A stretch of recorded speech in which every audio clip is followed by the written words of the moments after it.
Hi, ఈ రోజు మన game net zero with Viplav గురించి తేలికగా చూపించబోతున్నాను. నెట్ జీరో అంటే ఏమిటి, నెట్ జీరో కాన్సెప్ట్ అంటే ఏమిటి? ఒకసారి ఊహించండి, మీరు బస్సులో పాయింట్ ఏ నుంచి బి కి వెళుతున్నారు. బస్సు నడవడానికి ఇంధనం ఖర్చు అవుతుంది, డీజిల్ కాలుతుంది. ఆ డీజిల్ కాల్చినప్పుడు అది కార్బన్ డయాక్సైడ్, కార్బన్ మోనోఆక్సైడ్ వంటి హానికరమైన వాయువులను వాతావరణంలోకి విడుదల చేస్తుంది. ఈ వాయువులను గ్రీన్ హౌస్ వాయువులు అంటారు, ఎందుకంటే ఇవి వాతావరణ ఉపరితలంపై ఉండిపోతాయి.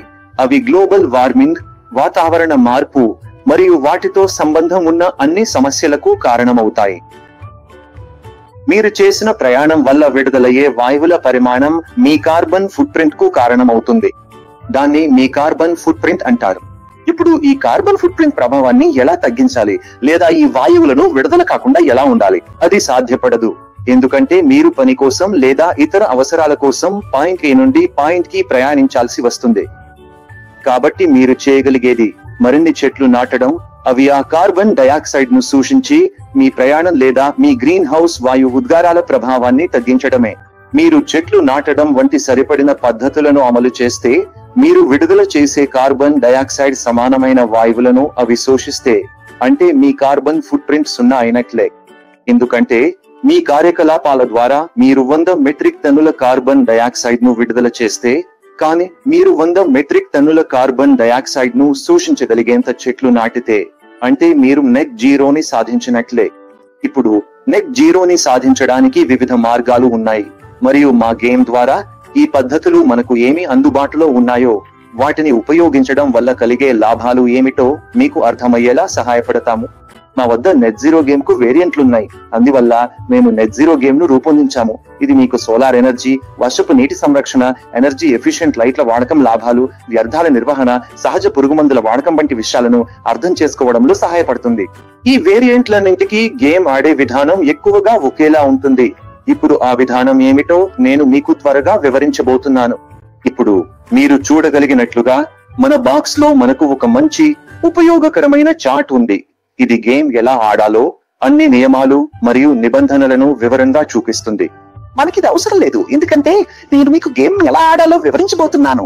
మన దగ్గర బోర్డు ఉంది, లేయర్ అవతార్లు ఉన్నాయి, ఈ కార్డులు ఉన్నాయి, అలాగే డైస్ కూడా ఉన్నాయి. గేమ్ ఆడే విధానం చాలా సులభం. మీ లక్ష్యం ఈ పాయింట్ నుండి, అంటే 100 కార్బన్ ఫుట్ ప్రింట్ నుండి 0కి చేరుకోవడం. 0 వద్ద మీరు స్పష్టంగా నెట్ జీరోని సాధిస్తారు. ఇప్పుడు మీరు 0కి ఎలా చేరుకుంటారు? ఏదైనా సాధారణ డైస్ గేమ్ లా మీరు మీ ప్లేయర్ అవతారాన్ని ఎంచుకుంటారు, డైస్ వేస్తారు, ఆడతారు. ఉదాహరణకి నేను 4 వచ్చిందని అనుకోండి, అలాగే నేను కరీన్ అనే ఏనుగు పాత్రతో ఆడుతున్నానని అనుకుందాం. అయితే నేను 100 నుండి 199, 99, 98, 97 ఇలా ముందుకు కదిలిపోతాను. ప్రతి ప్లేయర్ తన తరపు వచ్చినప్పుడు ఇలా ముందుకు కదిలిపోతారు. కానీ ఒక నిమిషం ఆడండి, అది అంత సులభంగా ఉండదు. బోర్డు మీద వివిధ చోట్ల మీకు ట్రాప్స్ ఉంటాయి. అవి మీకు ఆటలో ముందుకు వెళ్లడంలో సహాయపడవచ్చు లేదా మిమ్మల్ని వెనక్కి లాగవచ్చు. ఉదాహరణకి నేను డైస్ వేస్తే 6 వస్తే అది నన్ను 100 నుండి 94 వరకు తీసుకెళ్తుంది. 100 మరియు 94 వద్ద నేను ఒక ట్రాప్ మీద పడిపోయాను. అందువల్ల నేను ట్రాప్ మీద పడిన వెంటనే ఈ డెక్ నుండి పై కార్డ్ తీసుకుని దానిపై రాసిన సూచనలను చదువుతాను.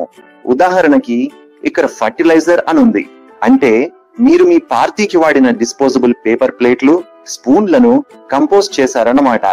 అందుకే మీరు 8 కార్బన్ క్రెడిట్లు సంపాదించారు.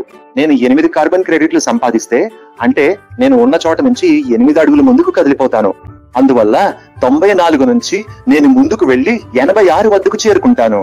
ఇప్పుడు అన్ని కార్డులు సానుకూలంగా ఉండవు, ఎందుకంటే ఉదాహరణకి నేను ఈ కార్డు తీసుకుంటే మీరు వాడిన అలంకార పువ్వులను కంపోస్ట్ చేయకుండా నేరుగా చెత్తలో వేసేశారని, అందువల్ల మీరు కార్బన్ క్రెడిట్లు కోల్పోతారని ఇది చెబుతోంది.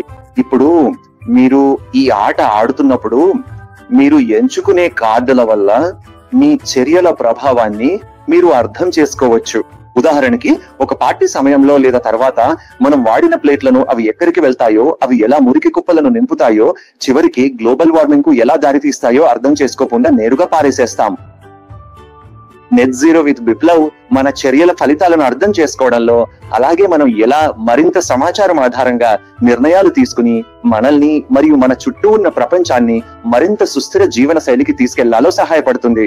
కాబట్టి మేము ఈ గేమ్స్ ను రూపొందించడంలో ఎంత ఆనందించామో మీరు ఆడేటప్పుడు కూడా అంతే ఆనందాన్ని పొందుతారని ఆశిస్తున్నాను.